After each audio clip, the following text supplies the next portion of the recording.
You call it patience, they call it permission. Every small disrespect you tolerate is a vote against your own authority. They're not forgetting you, they're testing what you'll accept. Here's the terrifying truth. People don't follow what you say you deserve. They follow what you allow to happen without consequence. And once you see how disrespect scales, you can't unsee how fast small becomes your new normal. In the next minutes, you'll learn the exact pattern, who tests you, why they do it, and the boundaries that restore respect without begging or exploding. Machiavelli didn't romanticize human behavior. He studied what people actually respond to, especially in places where power is tight and smiles are cheap. In court, respect wasn't a feeling. It was a system, a managed consequence. People didn't behave because someone deserved it. They behaved because the room taught them what would happen if they didn't. And that's why small insults mattered. Not because they were dramatic, because they were probes. In royal rooms, it looked like a joke. In modern offices, it looks like a slip. In families, it looks like that's just how they are. Same game, same measurement. Society buries this. You were trained to be the bigger person, while predators call that low resistance. Polite culture praises your silence in public, then punishes you in private, when your life becomes the dumping ground for everyone else's impulse. Here is the core premise, stated cleanly. Respect dies the moment you prove you'll tolerate disrespect, because toleration teaches a repeatable method: poke you, watch you rationalize, escalate later. This is recognition and defense, not cruelty. Your boundary doesn't harm good people. It prevents deeper damage from the wrong ones. If you take this seriously, you get something most people chase for years and never touch: clarity, peace that isn't borrowed, power that isn't loud, a life where your attention isn't being auctioned off to whoever pushes hardest. You regain time and energy because you stop over-explaining. You stop buying guilt-based compliance. You don't spend your nights replaying conversations, trying to figure out what you should have said. You become predictable in one way. Consequences arrive calmly and consistently. And that predictability is what makes you hard to test. And here's the part that will surprise you. Your relationships can improve. Not because you become softer, because standards become clear and safer. People who respect you will relax. People who don't will reveal themselves. But there's a cost to seeing reality. Once you learn this, you'll notice who loved you only when you were bendable. Some people will punish your boundary to restore the old deal. And you may grieve a fantasy you didn't know you were living in. If I'm good enough, they'll respect me. Understand the stakes. Disrespect is rarely about the event. It's about the leverage it creates. Small disrespect is a low-cost test, and your response is the data they use. This is the game. You're either training others to respect you or training them to manage you. So why do you tolerate it? Because you confuse being useful with being valued. You were taught that your worth is proven by what you can carry. So when someone drops a little disrespect on your lap, you pick it up like it's your responsibility to keep the room stable. You fear conflict more than you fear slow disrespect accumulation. You tell yourself, it's not worth it. But you don't notice what that sentence really means. It means your dignity is always the cheapest thing in the room. You also carry a silent role. I keep the peace, even if it costs me. That role feels noble. But predators love it because it turns you into a shock absorber. They can slam the door and you'll apologize for the noise. And you over-explain because you think reasons create fairness. You think if you just explain your schedule, your stress, your intentions, they'll understand. But predators don't hear fairness. They hear negotiation terms. You hand them reasons, and they pick the one reason they can pressure. Now let's talk like adults. Your resources are finite. Your time, your energy, your attention, they are currency. Access is power, and tolerance is an investment other people spend for you. Every small pass becomes a recurring subscription fee on your life. If you don't price your access, others will bargain you down to zero. Here's the inevitability metaphor. A small leak isn't small if you refuse to patch it. It becomes your full-time job while the ship sinks. And the calm voice isn't the weak voice. The unpatched leak is what proves weakness. This is where the pattern becomes visible. I call it the tolerance ladder. Each unchallenged rung invites the next. Late.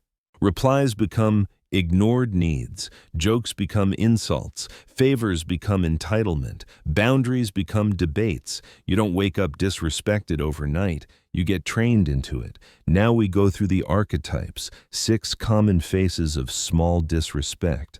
Not to hate people, to stop being blind.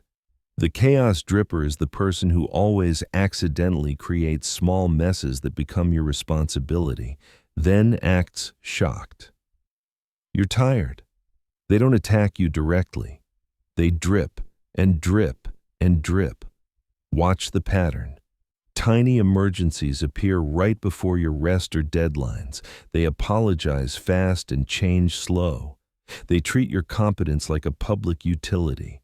And when you finally say no, your no triggers confusion, not respect, like you just broke a rule you never agreed to. Picture it. You're finally sitting down. Your mind is finally quiet. Then your phone lights up. Can you just fix this one thing? You're better at this than me.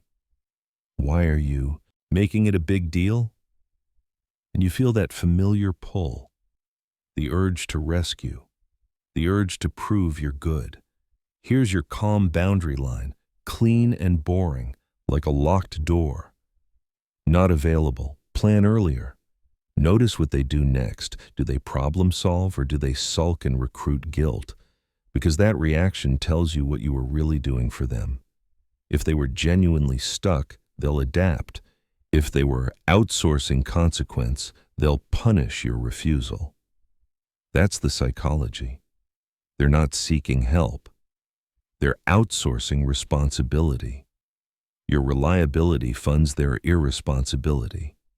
The disrespect is subtle, but real. Your time is treated as disposable because you keep proving it is, and the consequence is predictable. If you keep patching their leaks, you become the unpaid maintenance crew for their life. They don't learn competence, they learn access, and the moment you limit it, they resent you, because they were living off your consistency. So, here's what you do instead. Require process, require ownership. Ask 24 hours earlier. Show me what you tried. If they can't do that, the answer is no. You are not punishing them. You are restoring reality. Microtest. Say no to a small request once. Then watch. Do they adjust, or do they act like you committed a crime? That reaction reveals the contract you were in. And remember this, one vivid line, and only one. A slow leak still sinks the ship, just quietly. Next, we move from the helpless drainer to the entitled one, the person who doesn't need you, just believes you owe them. The boundary nibbler doesn't attack your limits. They chew them down with small exceptions until nothing is left. They don't push once, they push forever. Their religion is just this once. They reinterpret your yes as permanent access. They act offended when you enforce what you already said. And instead of accepting a boundary, they bargain, because in their mind, everything is negotiable if they pressure long enough. Here's the mini scene. You hear about a commitment you never agreed to. They already volunteered you. I already told them you'd handle it. Don't embarrass me. Just do it. You're being selfish. This is the moment where most people collapse because shame is a powerful leash. So you answer with a full explanation. You justify. You soothe. You try to keep the peace. And the nibbler smiles internally because you just proved something. You can be moved. Your boundary line has to be short enough that it can't be argued with. You volunteered me, I decline. That's it. No paragraphs, no courtroom speech, because entitlement is tested, not declared. They escalate because your hesitation is profitable. Your explanations become handles. They grab one reason and argue it, turning boundaries into debates they can win. If you tolerate the bites, they feel cheated by the full boundary later. That's the hasa trap. The longer you delay enforcement, the more they rewrite history. You used to be supportive. Translation: you used to be controllable. So what do? Short refusals. Repeat the same sentence twice, then stop. And if they keep pushing, you add consequence, reduced access after boundary pushing. Not to be cruel, to teach the room your standards are real. Micro-test. Decline a minor request with no explanation. If they demand justification, you found the mechanism. They need your reason so they can renegotiate your reality. One vivid metaphor line. They don't kick the door in, they pick the lock. Now it gets colder. Next is the person smiling while they quietly compete with you. The smiling rival praises you in public, minimizes you in private, and calls it joking when you bleed. This is where small disrespect becomes social. They don't just drain you, they try to lower you. Their compliments contain knives. Must be nice. They forget your wins and remember your mistakes. They correct you in front of others, and your boundary becomes their entertainment. Here's the scene. You're in a group. There's an audience, and they go for a small jab that sounds harmless if you ignore the tone. Relax, I'm kidding. Don't be sensitive. We all know you're the favorite. Look at you, acting important. If you laugh it off, you sign the contract. I'm safe to disrespect. If you react emotionally, they win another way. Now you're dramatic, so you do neither. You do the highest status move in the room. You make them explain themselves. You look at them calm. Explain the joke. And then you wait. That pause is not awkward. It's diagnostic. Because envy doesn't want your growth. It wants your shrinkage. Their small disrespect is a status pull. If you accept it, you publicly agree you're beneath them. If you explode, they label you unstable. Either way, they get power. Here's the warning. Tolerating these jabs trains the room to laugh at you. Social reality is crowdsourced. One tolerated insult becomes a permission slip for the next person to try it too. So your boundary has two parts. Calm clarity, then distance if needed.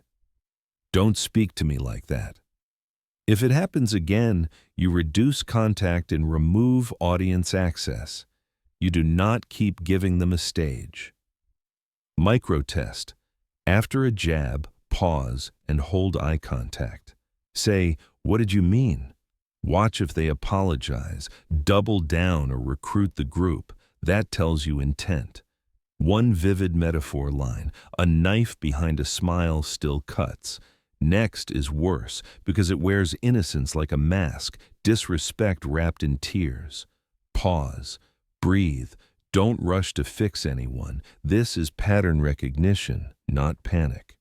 As you're listening, names and faces are flashing. A coworker, a sibling, a partner, a friend. Different costumes, same script, same entitlement, same quiet disrespect that always asks you to be the one who understands. Now here's the reframe that breaks guilt.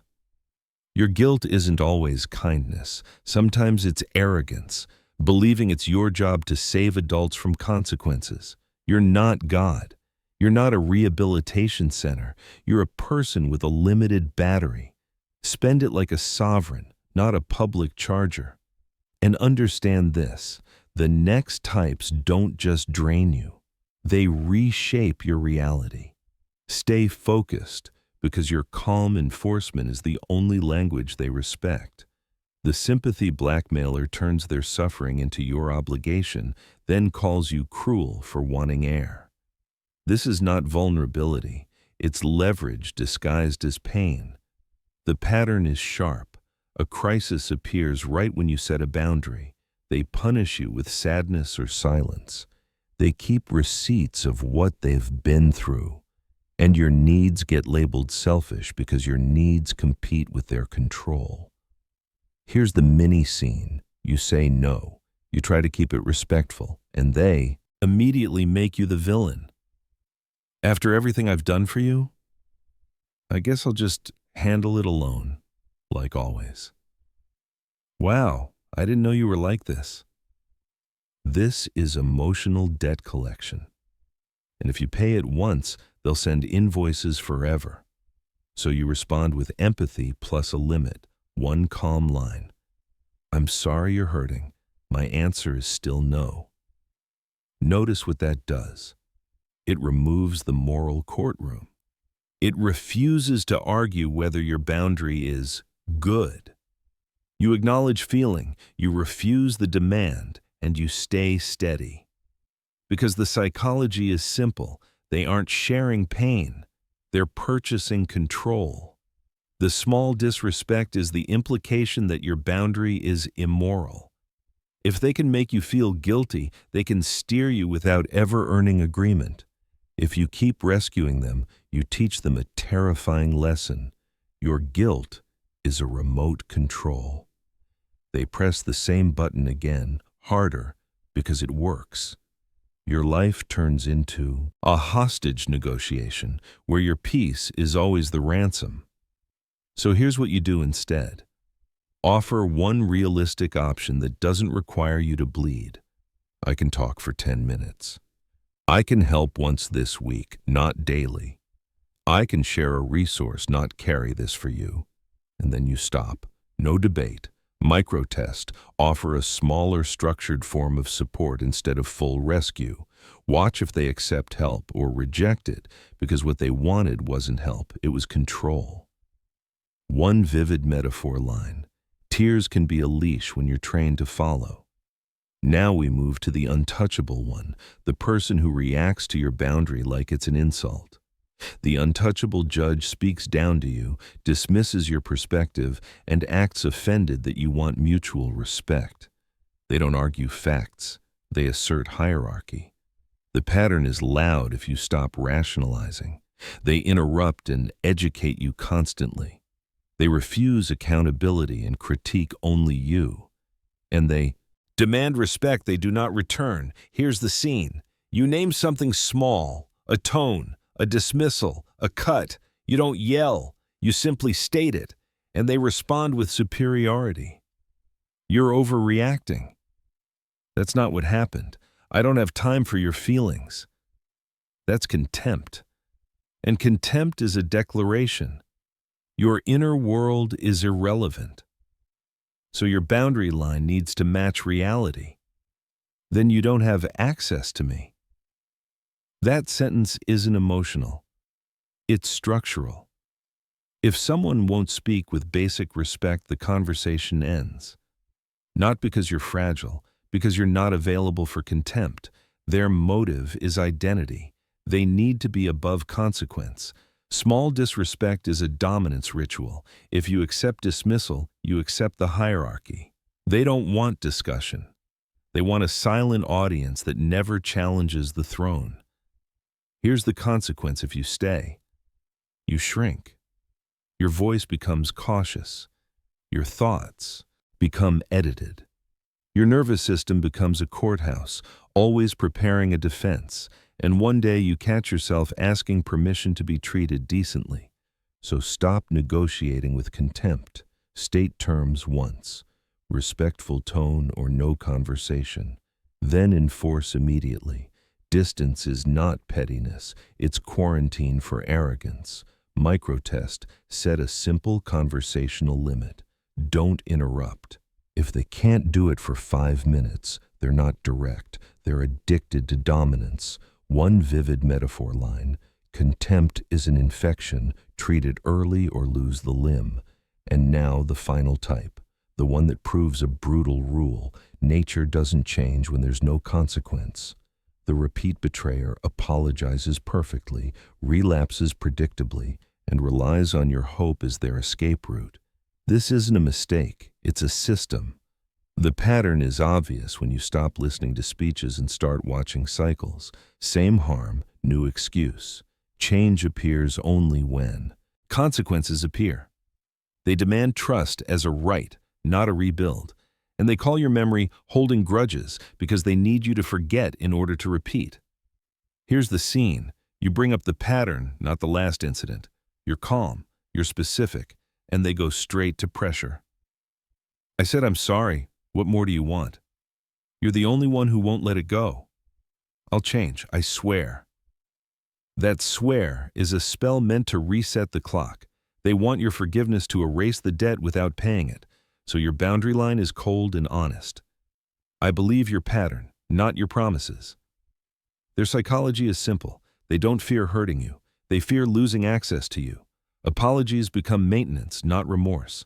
The small disrespect is the assumption you'll reset to zero every time because you crave closure. And the consequence is deadly, not dramatic, deadly to your identity. Every cycle costs you self-trust. You start doubting your standards to keep the relationship alive. You confuse loyalty with self-erasure, and you call it love, family, teamwork. So here's what you do. Require evidence, not emotion. Set a line. One more violation and access ends. Then honor it. Mercy without enforcement is permission. Your peace is the priority. Microtest. Ask for one measurable action, restitution, a timeline, accountability. If they argue, stall, or charm, there is no change plan. There is only access management. One vivid metaphor line. A snake doesn't become safe because it shed once. Now you see the ladder, and now you understand the rule. Small disrespect is never small. It's training. Let's name the identity that keeps you stuck. The savior identity is not just kind. It's a posture. You over-explain. You absorb discomfort. You pay the price to keep peace. You confuse rescuing with love. You think boundaries are rude. You treat your own needs like a negotiation you must earn. And the world learns something from that posture. You can be pressured. Now meet the sovereign identity. The sovereign isn't cruel. The sovereign is clear. Short words, consistent consequences. Compassion without self-sacrifice. You protect your attention like a vault because you understand the truth. Access to you is a privilege, not a right.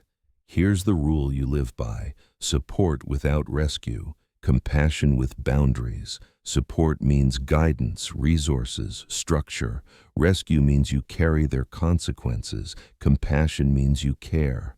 Boundaries mean you don't bleed to prove it. You stop performing goodness like a currency. You start treating respect like a standard. And here's the metaphor that fixes your spine. Be the lighthouse, not the lifeboat. Waves don't get negotiated with. You stand firm, or you get dragged into water you didn't create. Now picture the payoff, not as fantasy, but as a practical shift. You sleep without replaying conversations. You stop writing long messages to defend your right to exist. Your calendar stops being stolen by other people's urgency. Your money stops leaking into emergencies that never end. Your relationships become simpler, fewer arguments, more clarity, less begging. Not because everyone becomes better, but because your standards stop being optional, and you learn selective loyalty. You stop investing in people who only grow when you carry them.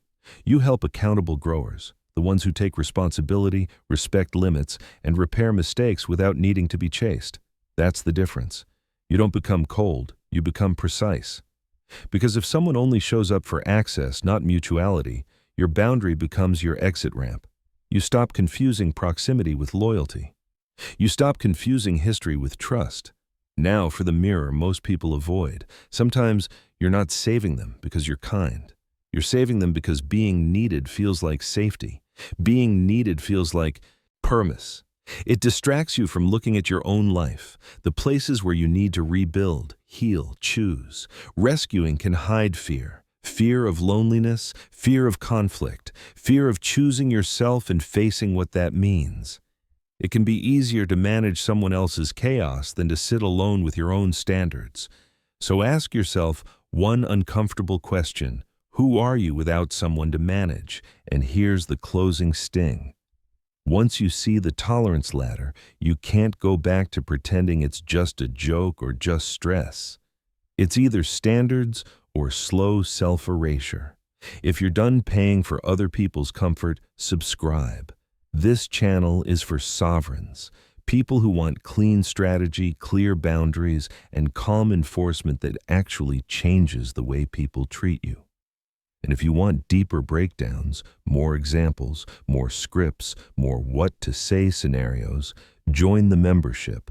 Not hype, just longer, more detailed analysis and case studies.